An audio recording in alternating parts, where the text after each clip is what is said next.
जी दोस्तों, आइए मांग महात्म कथा अध्याय 20 सुनते हैं। मंगलकारी देव तुम मंगल करो गणेश, जगवंदन तुम्हारे करे काटो सबके कलेश। वेद निधि कहने लगे कि हे महर्षि, धर्म को जल्दी ही कहिए, क्योंकि श्राप की अग्नि बड़ी दुखकारक होती है। लोमेश ऋषि कहने लगे कि यह सब मेरे साथ नियम पूर्वक मांग स्नान करें, अंत में यह श्राप खुद ही छूट जाएगा। मेरा यह निश्चय है कि शुभ तीर्थ में मांग स्नान करने से मांग का श्राप का फल नष्ट हो जाता है।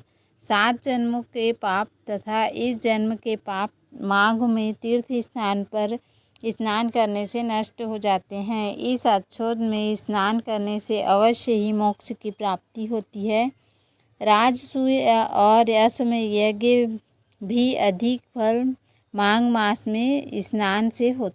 पूर्व काल में अवंती देश में वीरसेन नाम का राजा था। उसने नर्मदा के किनारे राजसु यज्ञ किया और अश्वमेध यज्ञ भी किए, जिनके खंभे सोने के बनाए गए। ब्राह्मणों को अन्न का बहुत सा दान किया गया और बहुत सी गाय, सुंदर वस्त्र, सोने के आभूषण दान में दिए।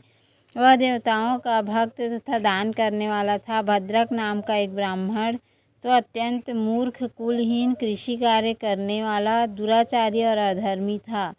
वह भाई बंधुओं का त्यागा हुआ इधर उधर घूमता हुआ देव यात्रियों के साथ प्रयाग में आया और मांग में उसके साथ 3 दिन तक उसने स्नान किया।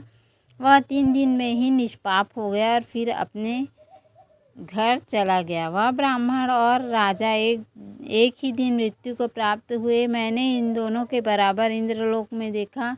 तेज, रूप, बल, स्त्री, वस्त्र, आभूषणों में दोनों समान थे। ऐसा देखकर उनके महात्म को क्या कहा जाए। राजसु यज्ञ करने वाला स्वर्ग का सुख भोग कर फिर भी जन्म लेता है, परंतु संगम में स्नान करने वाला जन्म मरण से रहित हो जाता है। गंगा और यमुना के संगम की हवा के स्पर्श से ही बहुत से दुख नष्ट हो जाते हैं।